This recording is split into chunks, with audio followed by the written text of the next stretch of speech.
പിന്നെ മറ്റൊരു ന്യൂസാണ് ബഷാർ ബർഹൂം വെളിച്ചം കണ്ടു മരണവിധിയുടെ തലേന്നാണ്. അതായത് മരണ വിധിയുടെ തലേ ദിവസം തന്നെ അദ്ദേഹം മോചിപ്പിക്കപ്പെട്ടു.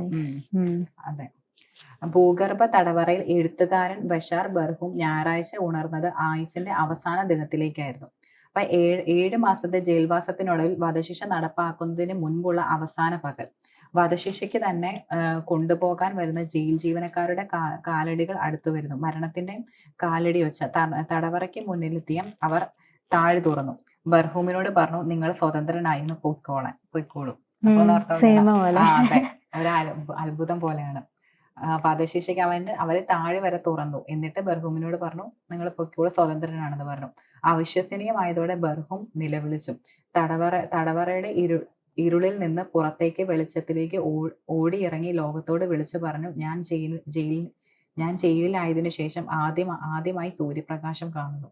ജീവിതം നീട്ടിക്കിട്ടിയിരിക്കുന്നു. അതിനിടെ അയാൾ പോക്കറ്റിൽ വെറുതെ പരതുന്നുണ്ടായിരുന്നു. ജയിലിലാകുമ്പോൾ നഷ്ടപ്പെട്ട മൊബൈൽ ഫോണിന് വേണ്ടി ഭാര്യയും മക്കളെയും വിളിക്കാൻ ഒരു വഴി തേടി. കൊടിയ പീഡനത്തിനും മനുഷ്യക്കുരുതിക്കും കുപ്രസിദ്ധി നേടിയ സിറിയൻ തടവറകളിൽ നിന്ന് ആയിരക്കണക്കിന് പേരെയാണ് ഭരണം പിടിച്ചെടുത്ത വിമത സൈന്യം തുറന്നുവിട്ടത്. അപ്പം കൊടിയ പീഡനത്തിനും മനുഷ്യക്കുരുതിക്കും കുപ്രസിദ്ധി നേടിയ സിറിയൻ തടവറകളിൽ നിന്ന് ആയിരക്കണക്കിന് പേരെയാണ് ഭരണം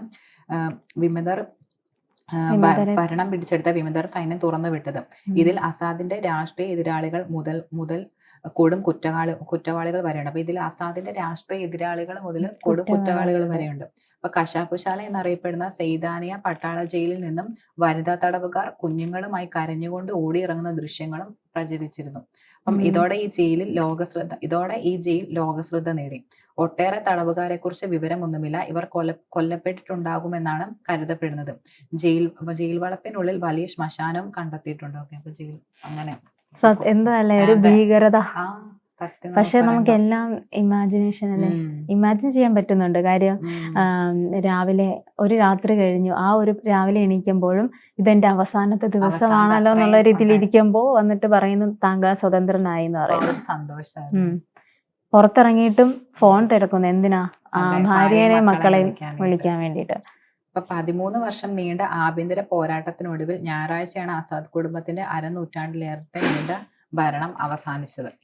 അപ്പൊ എന്തായാലും ഒരുപാട് പേരെ അവര് വിട്ടയച്ചിട്ടുണ്ട്. പക്ഷെ അതില് ന്യായം ഉണ്ടോ നമുക്കറിയില്ല.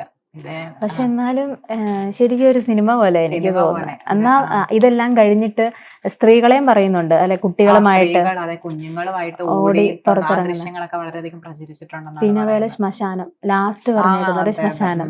എന്നാൽ കുറച്ചുപേരെ ഇതുവരെയും കണ്ടിട്ടില്ല. വർഷത്തിനുള്ളിൽ അവര് ഒരുപാട് പേരെ കൊല്ലപ്പെടുത്തുകയും ചെയ്തിട്ടുണ്ട് ജയിലിനുള്ളിൽ വെച്ച് തന്നെ. അപ്പൊ അവരൊക്കെ കൊല്ലപ്പെട്ട് കാണും എന്നുള്ളതാണ് പറയുന്നത്.